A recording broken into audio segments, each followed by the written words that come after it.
शादी की पहली ही रात युवक के शरीर में अजीब बदलाव आने लगा।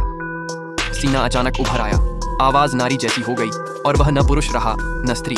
तभी उसे समझ आया कि यह सब उसी खानदानी श्राप का असर है जिसे उसने नजरअंदाज कर दिया था। क्योंकि 300 साल पहले वो परिवार के पूर्वज ने कयिंग समाधि स्थल पर एक अपवित्र वाक्य कह दिया था। उसी एक वाक्य के कारण हो परिवार के सभी पुरुषों पर यह श्राप लगा कि वे 25वें जन्मदिन पर विकृत हो जाएंगे, और इसे तोड़ने का एकमात्र उपाय था कयिंग वंश की उस स्त्री से विवाह जो इस श्राप को हर सकती थी। पिछले जन्म में इसी कारण 2 बहनों की किस्मत उलझ गई थी। छोटी बहन जानती थी कि वही इस श्राप को तोड़ सकती है, इसलिए उसने खुद को कुर्बान कर बड़ी बहन की जगह विवाह किया।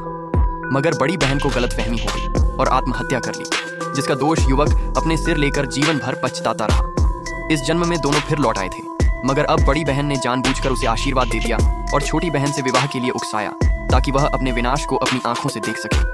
उधर परिवार वाले बार बार समझाते रहे कि श्राप झूठ नहीं है, लेकिन युवक जिद पर अड़ा रहा और चेतावनियों को अफवाह बताकर टालता गया। उसे यह पता ही नहीं था कि जिसे वह चुन रहा है उसमें वह शक्ति ही नहीं बची जो उसे बचा सके।